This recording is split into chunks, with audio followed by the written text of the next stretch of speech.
Now, with reaction to this and much more, we got a busy night on Hannity, is Texas Senator Ted Cruz. I don't even know where to begin here. You're shaking your head. Go ahead. Look, this is Harry Reid's shutdown, and it is the perfect example of liberal arrogance.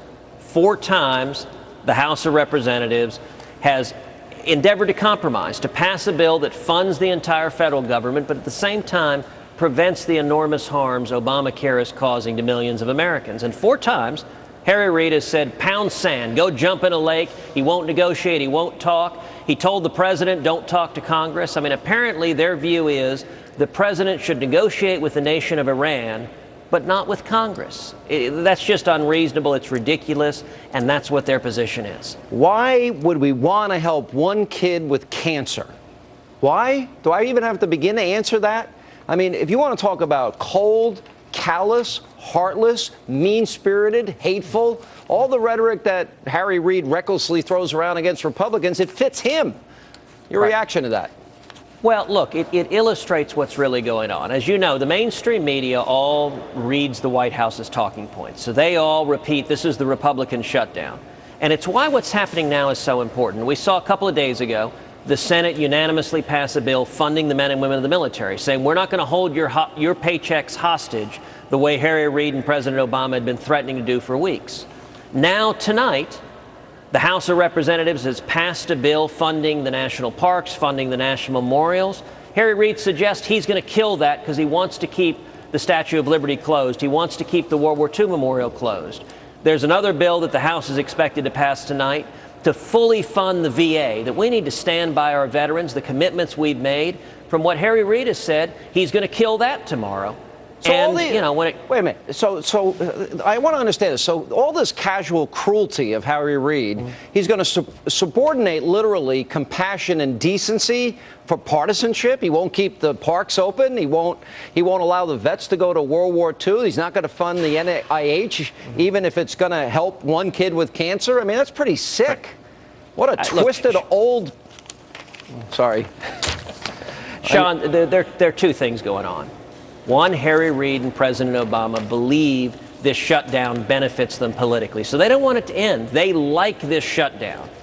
But number 2, they don't want to open the VA because Harry Reid wants to hold veterans hostage in order to force Obamacare on everyone. And let's be clear, the bill that the House is going to vote out tonight doesn't even mention Obamacare. It simply says we should continue to fund the VA because whatever happens in a shutdown, our veterans should not be held hostage. And apparently Harry Reid's standard is he thinks veterans don't deserve the same treatment that men and women of the active military do. That's not right. We need to honor those commitments, and we need to put the partisan politics of Barack Obama and Harry Reid behind us.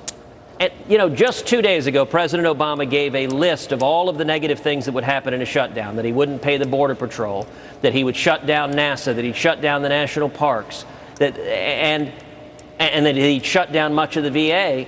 What the House is doing is saying, Mr. President, we have heard your priorities. We're acting in a bipartisan manner to fund the priorities you laid out, Mr. President, in a national speech. And Harry Reid saying he's going to kill him because he wants everything shut down. All right. The first was to fund. All right. Then they said, let's delay it. Then they said, well, let's just get rid of special exemptions. We'll treat everybody in the country equally. That means big business that they gave an exemption to and individuals. And then they said, all right, let's just talk about it. Now we find out the Obama administration knew about the World War II veterans' request.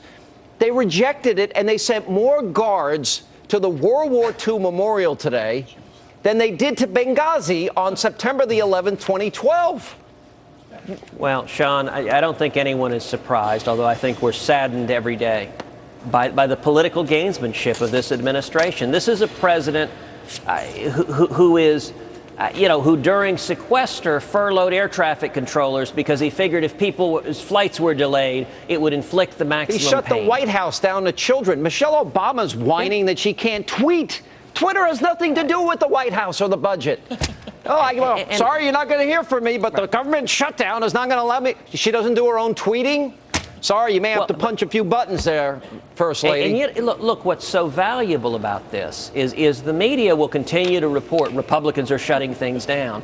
It becomes very hard for them to report that when you have the House saying, let's open the VA, you have every Senate Republican saying, let's open the VA, and you have Harry Reid saying, no, keep the VA defunded. It becomes transparently clear who it is that's shutting down the VA, who it is that's shutting down the Statue of Liberty, who it is that is standing in the way of funding our vital priorities.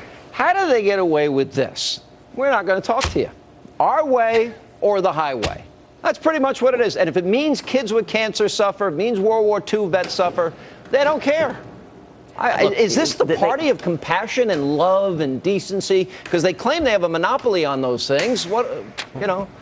They live in the D.C. bubble where it's all about brute political power. Listen, what this fight is about fundamentally, Sean, is making D.C. listen to the people. You know, we wouldn't be here if over 2 million people hadn't gone to don'tfundit.com, signed a national petition, and forced our elected officials to listen to us. And you look at the millions of Americans who are losing their jobs, who are being forced into part-time work, who are facing skyrocketing health insurance premiums, and who are at risk of losing their health care because of Obamacare. And what Harry Reid and President Obama are saying is, we don't care about you. We're going to grant exemptions for the ruling class, for big business and members of Congress, but not for hardworking American families. That's wrong, and that's what's going on here. What a sick, twisted old man to say, why would we want to do that and help a kid with cancer? Pretty heartless, I got to tell you. Pretty sick. Good to see you, Senator. I think it reflects cynical and unfortunately partisan priorities. Partisanship trumps everything in the world of Reid and Obama. Sad. All right, thank you so much for being with us. Coming up next, two conservative House Republicans, Michelle